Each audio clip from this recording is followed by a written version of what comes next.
Halo guys, selamat datang di channel Solo Player Boruto.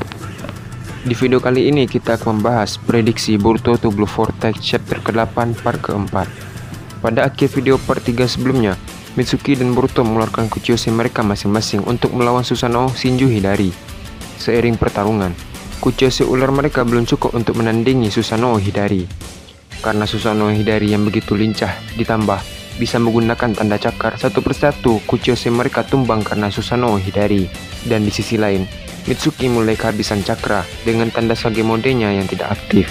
Shinju Hidari memanfaatkan kesempatan itu untuk menyerang Mitsuki menggunakan pedang Susanoo yang sangat besar. Boruto yang melihatnya langsung melindungi Mitsuki dengan menangkis pedang Susanoo Hidari dengan pedang Kusanagi-nya. Tiba-tiba, mata kanan Boruto muncul sebuah jogan. Pedang Susanoo Hidari langsung terlempar cukup jauh. Singkat cerita, Hidari langsung tumbang dan Boruto berusaha membunuh Hidari. Namun, Hidari mengatakan jika Boruto membunuh dirinya, orang yang ada di pohon tersebut juga akan mati. Boruto langsung shock mendengar perkataan Hidari tersebut. Apa yang akan terjadi selanjutnya? Sebelum kita mulai, mari kita putar dulu intronya.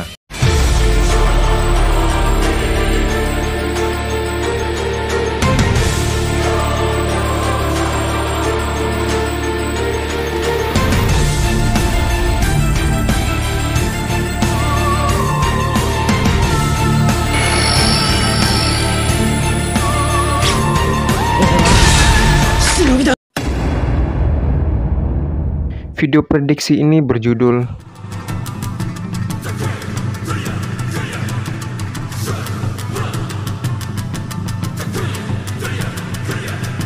cerita dimulai di mana Boruto berhasil mengalahkan Hidari. Boruto dengan tatapan yang dingin berjalan mendekati Hidari dan mengangkat pedangnya dan mengarahkannya ke leher Hidari. Hidari berkata kepada Boruto, "Kau tidak akan bisa membunuhku." Boruto membalas, "Apa maksudmu?" Hidari kembali melanjutkan perkataannya, "Jika kau membunuhku, maka orang yang ada di pohon itu juga akan mati." Boruto yang mendengar perkataan Hidari pun langsung shock. Mitsuki yang dari kejauhan berkata, "Jangan dengarkan dia, Boruto." Boruto langsung menjatuhkan pedangnya. Boruto langsung terdiam dan tidak bisa berkata apa-apa. Mitsuki kembali berkata, "Oi Boruto, apa yang kau lakukan?" Boruto kembali mengingat masa lalunya yang berlatih bersama Sasuke. "Jangan ragu dengan musuhmu, kerahkan seluruh kekuatanmu, Boruto. Kau hebat sekali, Boruto, bisa mempelajari semua teknik dan jurus yang kuajarkan padamu dalam 1 tahun. Apakah jubah ini cocok denganku? Aku terlihat seperti dirimu." Sasuke pun tersenyum. Cerita kembali ke masa sekarang. Hidari langsung menyerang Boruto dengan mengubah bentuk tangannya menjadi pedang. Mitsuki yang melihat itu berkata, "Boruto." Tiba-tiba, Boruto menang serangan pedang Hidari hanya dengan menggunakan tangannya. Serangan Hidari pun berhasil ditahan, namun tangan Boruto terluka dan berdarah. Boruto sambil menahan pedang Hidari berkata padanya, "Paman Sasuke adalah sosok shinobi yang kuimpikan. Walaupun aku harus menghadapi semua shinobi di dunia ini jika untuk menyelamatkan Paman Sasuke." Hidari pun terdiam dengan perkataan Boruto. Boruto melanjutkan perkataannya, "Jika tidak ada cara untuk menyelamatkannya, aku akan menciptakannya sendiri." Tiba-tiba, Hidari langsung mengeluarkan air matanya. Hidari berkata, "Apa ini? Kenapa aku menangis?" Serada yang melihat dari kejauhan berkata, "Shinju itu mengeluarkan air mata." Hidari pun merasakan pusing di kepalanya dan Hidari melepaskan pedangnya dari Boruto. Hidari berkata, "Apa ini? Kepalaku." Tiba-tiba, Hidari mendapatkan sebuah ingatan Sasuke. Hidari berkata, "Ingatan ini." Nah, sekarang Hidari menemukan jati dirinya sendiri. Hidari perlahan-lahan mendekati Boruto. Mitsuki berkata pada Boruto, "Hati-hati, Boruto." Boruto kembali menatap Hidari dengan tatapan yang tajam. Sekarang, Hidari berada di hadapan Boruto. Keduanya saling bertatapan tanpa ada pergerakan dari mereka berdua. Tiba-tiba, Hidari berkata pada Boruto, "Boruto, aku akan membantumu."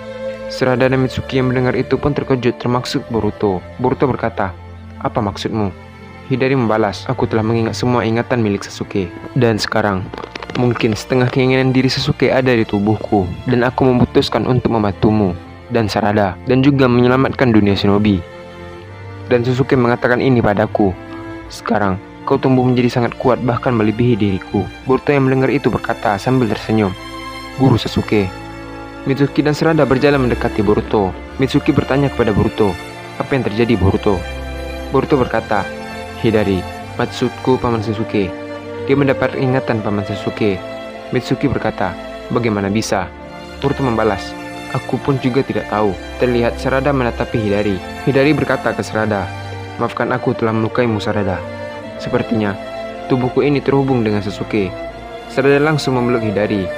Sarada berkata, "Papa." Hidari pun hanya bisa diam dan tersenyum. Boruto berkata, "Kita tidak punya banyak waktu. Kita harus membantu Kawaki dari Jura. Kalian bertiga, pegang pundakku. Kita akan berteleport ke tempat Kawaki. Aku sudah meninggalkan tanda segelku di tempat bunsinku." Mereka pun berteleport ke tempat pertarungan para Shinju melawan Kawaki dan Daemon. Boruto dan yang lainnya pun sampai ke tempat Kawaki yang berada di apartemen Aida. Boruto bertemu dengan bunsinnya. Boruto berkata, "Kau sudah bekerja dengan baik." Bunsinnya pun menepuk pundak Boruto sambil berkata, "Kuserahkan padamu." Terlihat Kawaki dan Daemon bertarung dengan Jura, Matsuri, dan juga Shinjubak. Kawaki mengeluarkan besi hitam yang sangat banyak ke arah Shinju tersebut. Shinjubak mengubah bentuk tangannya menjadi monster pemakan yang bisa melahap dan mematahkan besi tersebut. Matsuri langsung membalas serangan Kawaki dengan mengeluarkan jutsu elemen kayu berbentuk naga. Naga tersebut terbang ke arah Kawaki dan bersiap melahapnya.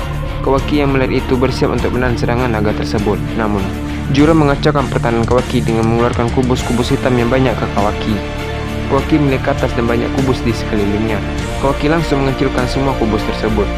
Tiba-tiba, muncul Shinjubak di belakang Kawaki menggunakan tanda cakar dan langsung menyerangnya. Kawaki langsung menangkis serangan dari Shinjubak.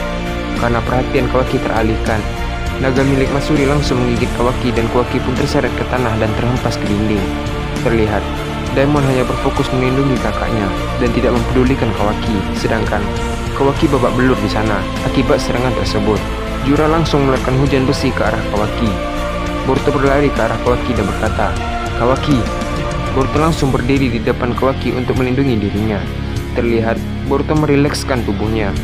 Mitsuki yang melihat itu berkata, "Apa yang Boruto lakukan?"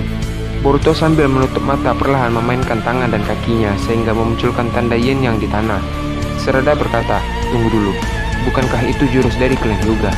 Terlihat hujan besi tersebut mulai mendekat. Boruto pun mulai berputar dan terciptalah sebuah pelindung angin yang sangat kuat. Karena pelindung angin itu yang sangat kuat, tidak ada satu besi pun yang mampu menembus pertahanan milik Boruto. Jurus milik Jura berhasil dipatahkan oleh Boruto. Setelah itu, Boruto membalikkan badannya ke Kawaki untuk membantu Kawaki berdiri. Terlihat ada sebuah batang kecil mengarah ke Boruto dan tiba-tiba menjadi besar. Boruto masih belum menyadarinya. Hidari yang melihat itu langsung berlari ke arah Boruto untuk melindunginya. Hidari langsung menangkis serangan Jura menggunakan pedang dari tangannya. Jura pun terkejut dengan apa yang dilakukan Hidari. Jura berkata, "Apa yang kau lakukan, Hidari?" Hidari membalas, "Selama ini aku bertanya, kenapa aku diciptakan dan aku hidup di dunia ini? Ikatan manusia jauh lebih kuat dari apapun. Aku mengingat kenangan dari Sasuke, dan setengah kesadarannya ada di tubuhku. Aku memutuskan untuk membantu Boruto dan melindungi dunia shinobi." Di sisi lain, Boruto mengulurkan tangan ke Kawaki untuk membantunya berdiri sambil berkata, "Sejak kapan kau menjadi lemah begini? Apakah itu akan cukup untuk mengalahkanku nanti?" Kawaki pun menyambut tangan Boruto dan berkata sambil tersenyum, "Jangan cerewet. Lagi pula, aku belum serius melawan mereka." Karena ejekan dari Boruto mampu membuat Kawaki menjadi semangat kembali. Kawaki pun berdiri di samping Boruto. Kawaki pun langsung mengaktifkan mode karma tingkat kedua yang dimana muncul tanduk di kepala Kawaki. Dan Boruto juga mengaktifkan karmanya. Dan cerita habis sampai di sini. Kawaki dan Boruto akhirnya mengaktifkan karma secara bersama. Apa yang akan terjadi selanjutnya? Untuk mengetahui kelanjutannya tersebut, kita akan melanjutkannya pada part kelima. Terima kasih telah menonton video ini sampai habis dan sampai jumpa pada video berikutnya.